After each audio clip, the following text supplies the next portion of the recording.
시작하겠습니다. 일단 목차는 총 이렇게 6가지로 구성이 되어 있습니다.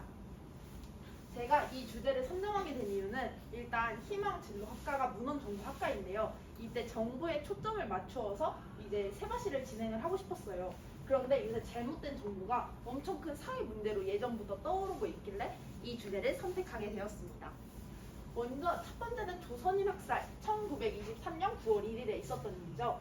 이거에 대해서 이야기를 말씀드리면 9월 1일 아침에 도쿄를 중심으로 관동 대지진이 발생을 했습니다. 그때 일본 총독부 기간지에 관동 대지진 당시 조선인이 방화한다거나 한국대 2차 전시 융합대학 학과 체험 신청하신 학우분들은 지금 지단 세미나실로 와주시길 바랍니다. 다시 한번 안내 말씀드립니다. 한국대 2차 전시 융합대학 학과 체험 신청하신 학우분들은 지금 지단 세미나실로 와주시길 바랍니다. 감사합니다. 6,661명의 조선인들이 참혹하게 죽는 사건이 발생했습니다. 실제로는 당시 경찰 문서를 보면 조선인의 이와 같은 행적은 없었다고 기록이 되어 있는데요. 일본 경찰들이 이에 대해 일본 민중들에게 제대로 된 사실을 말하지 않았고 일본 정부 또한 이런 유언비어를 정정하지 않아 일본 민중은 결국 조선인들을 잔혹하게 학살하는 일이 발생한 것입니다. 이걸 보면 즉 한민족의 타민족 학살이 위법적인 유언비어와 계엄령 선포로 인해 발생했다는 것을 알 수 있습니다. 그리고 두 번째는 인포데믹으로 죽은 사람들에 대한 이야기인데요. 일단 먼저 인포데믹은 정보 플러스 전염병의 합성어입니다. 잘못된 정보가 미디어, 인터넷 등의 매체를 통해 급속하게 퍼져나가는 것이 전염병과 유사하다는 데서 생겨난 용어입니다. 이때 그 코로나가 이제 전 세계적으로 유행하는 팬데믹 현상이 일어나면서 자연스럽게 인포데믹 현상이 활발해졌는데요. 메탄올을 마셔서 코로나19를 예방할 수 있다든지 헤어드라이기에 뜨거운 바람으로 바이러스를 소독할 수 있다든 근거 없는 거짓 정보들이 인터넷을 떠돌기 시작했습니다. 그런데 검증되지 않은 가짜 정보를 믿고 실행에 옮기는 이들이 늘어났고요. 5,800명이 이제 이 노출된 정보를 따라해 병원에 입원했고 결국 메탄올을 마셔서 525명이 사망하는 사건이 발생했습니다.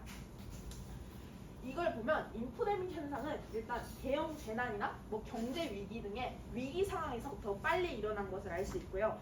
이로 인해 거짓된 정보가 퍼져 많은 사람들이 병원에 입원하고 사망하는 등 다수의 피해자들이 발생했습니다.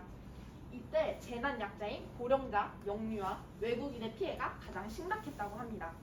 이 또한 올바른 정보인지 제대로 확인하지 않고 실행했다가 인명 피해가 발생한 경우입니다.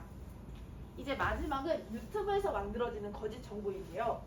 우리나라 사람들이 유튜브를 얼마나 많이 사용하냐면 한국인의 88%가 사용을 한다고 해요. 그래서 5월 국내 유튜브 사용자 수만 총 4,579만 명으로 집계되었다고 합니다. 그렇다면 당연히 이용자가 많아질수록 정보의 양도 많아지고 또 영상의 수가 많아지니까 영상을 접하는 사람들의 수도 늘어나죠. 그래서 거짓된 정보로 주목을 이끌어 이득을 보는 사람들이 생기고요. 이로 인해 가짜 뉴스가 더 정교하게 만들어지고 소비되는 현상이 발생합니다. 그래서 제가 여러 가지 사례를 가져왔는데 이 박근영이라는 배우분이 떳떳이 잘 살아계신데도 이렇게 산 사람 숨통을 끄는 유튜브 가짜 뉴스가 발생하기도 했고요. 백종원 씨가 갑자기 기이한 병에 걸려서 결국 죽었는데 이 안에 소유진이 유언장을 통로했다는 등의 이런 유명 정치인이나 연예인이면 한 번씩 겪는 통과 의례라고 불릴 정도로 가짜 뉴스가 만연해졌고요.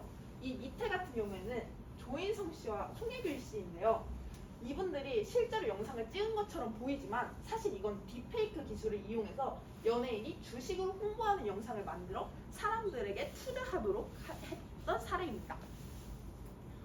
그래서 저는 이 옛날부터 일어났던 이런 가짜 뉴스를 어떻게 예방할 수 있을까를 총 4가지로 설명을 해볼게요. 이 2개는 비슷한 결이라 묶어 설명하겠습니다. 일단 맨 처음은 정보 생산자와 소비자 모두의 주의가 당연히 필요하고요. 그리고 두 번째는 정부와 플랫폼의 적극적인 규제와 관리가 필요합니다. 그리고 세 번째는 미디어 리터러시 교육을 통해서 정보 판단 능력을 이렇게 주도적으로 향상시켜야 하고요. 마지막은 이제 가장 중요한 정확성과 공정성 있는 보도 문화가 우리나라에 정착이 돼야지 이러한 사태가 완화된다고 생각을 했습니다.